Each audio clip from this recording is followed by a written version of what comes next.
the only training you'll ever need on exactly how to secure an 80 to 90 Paydex score on your business credit so that you can secure higher limit business funding for every single application you submit and building your business credit over a long period of time. Thanks so much. Let's tap in and dive right in. So obviously this is building and managing your business credit, a step-by-step guide on how to achieve an 80 to 90 Paydex score and get higher limit funding. So welcome to our ultimate guide, whether you're a seasoned entrepreneur or you're just getting started. This comprehensive guide is going to show you exactly how to achieve an 80 Paydex score, improve your business credit history, and get approved for higher limit funding. Let's embark on this journey and strengthen your financial foundation to unlock amazing opportunities for your business. Let's go. So first thing I want to dive in is which accounts do you actually want to choose that are going to help you? Because there's many accounts that you can choose from, but you want to actually utilize the ones that are going to help you build business credit. So here's a list of recommended Net 30 accounts. This is not an exhaustive list, but it's a great place to start. And I'll probably have more trainings in the future on other accounts you can consider. So the first one is Uline. They're going to report to DNB and Experian. The next one is Granger. They report to DNB and Equifax. Then you have Quill, which is going to report to DNB and Experian. You have Summa Office Supplies, which is super cool. They're going to actually report to Credit Safe as well, and NCAM and Equifax, obviously. And then Crown Office Supplies, this is huge. So they report to Equifax, Credit Safe, and the Small Business Financial Exchange. Most people don't even know what that is or know it exists. So I'll give you a quick lay of the land. Small Business Financial Exchange is a private data reporting agency that only banks have access to.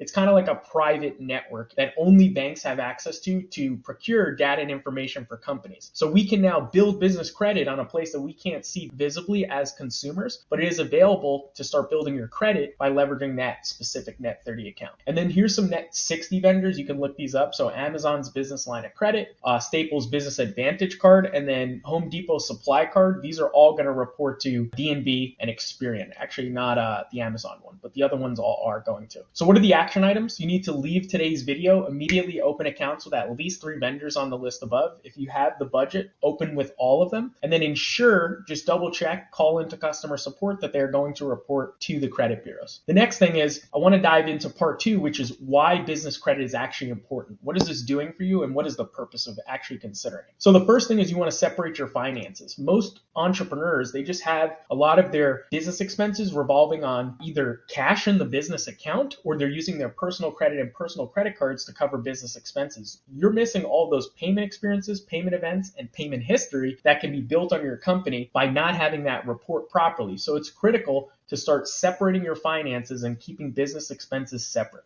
I'm going to dive into a quick benefits checklist. What is this going to do? How's it going to support you? And you can kind of look at each subsection, maybe pause the video and dive in further. So 1 is going to be enhanced borrowing power. 2 is going to be business growth opportunities that are now going to be presented for more capital. Your credibility and professionalism in the eyes of banks and lenders is going to go up. Today's lending environment nearly requires that you have some degree of business credit reporting. So these are critical items to consider. And then lastly, you want to understand these specific benefits of course, separating business and personal. And then you want to maintain to start building that business credit today, so when you're ready to go get funding, or even if you started the funding process, it's never too late to get started on building your business credit. It's only going to help you get higher limit funding, and obviously some of the other benefits we've talked about here today. So number 3, or section 3 of today's video, is how to properly manage your account. So one thing is getting them open, but the next step is actually keeping them active and putting them in a position where it's benefiting you. So number 1 is you want to pay early. Number 2 is you want to pay on time. And 3 is you want to pay those balances in full. So unlike other revolving accounts, keeping it under 10 or 20%, you actually want to pay it off in full because that's going to show that you can properly manage each of those individual accounts. And that's going to dramatically improve your credibility with those payment histories